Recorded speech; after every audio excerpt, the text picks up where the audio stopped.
What's going on, y'all? It's your boy, Slate D-Biggs for AnimeMCS. Today's video is going to be about ActAGE. But before I get into the video, I'm going to go ahead and ask you to please subscribe to the channel if you love anime and manga related content.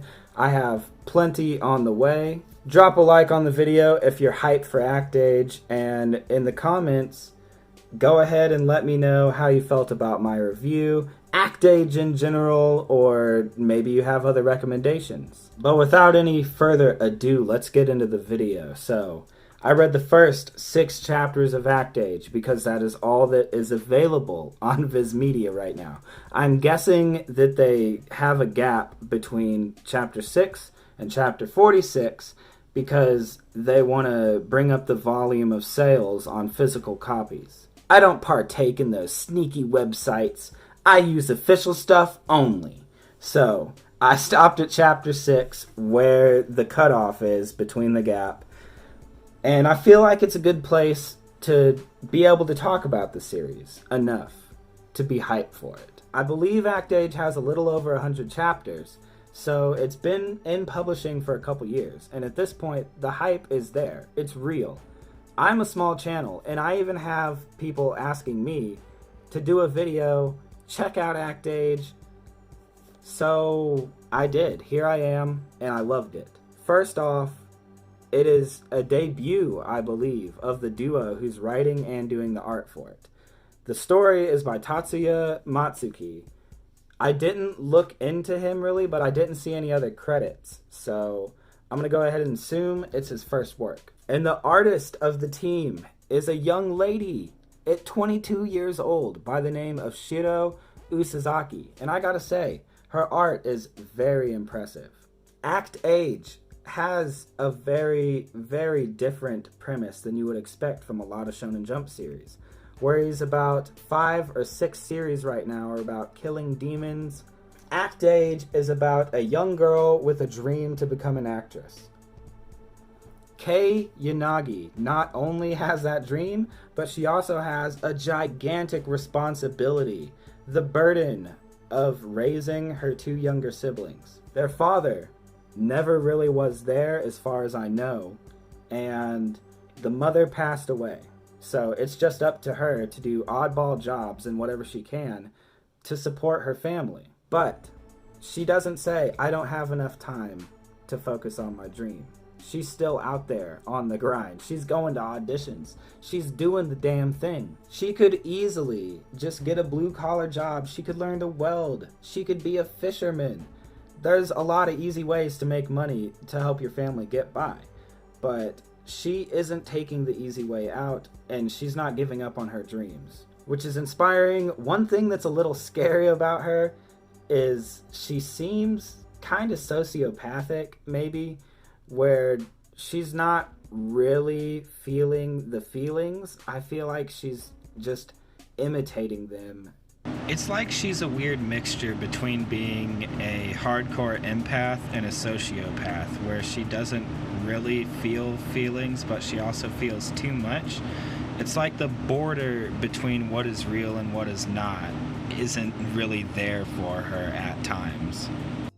Extremely precise. She's developed a method acting style where she can bring herself back present day to how she was feeling at some point, and through the direction and training of a famous director, she hones her abilities and becomes a premier actress. She goes to an audition where she doesn't get the part, but she acted out being attacked by a dog so fantastically that world-renowned director Sumiji Kuroyama noticed she is a diamond in the rough, and he is looking to make his dream movie. He believes that he can hone this girl's talent and she can be the lead actress that he's looking for. And he's very aggressive and upfront about what he wants. He goes to her damn house and is like, hey, I'm a director. I just started up my own company. I want to do some shit with you. I want you to work for us. Kei's younger siblings, Rui and Rei, totally don't feel good about him at first.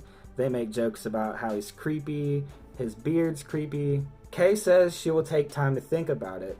And then this motherfucker, like, basically kidnaps her in a van and brings her to an audition, or not an audition, but a straight up shoot for an internet commercial. We meet the main assistant of Sumiji's. Her name is Hiragi. She's pretty cool. And based off the character interactions, I'm gonna go ahead and guess that the sort of rivals or antagonists of the narrative are going to be Arisa Hoshi, the CEO of a huge actors conglomerate named like Stars or something. And then the Angel of Stars, Chiyoko Momoshiro.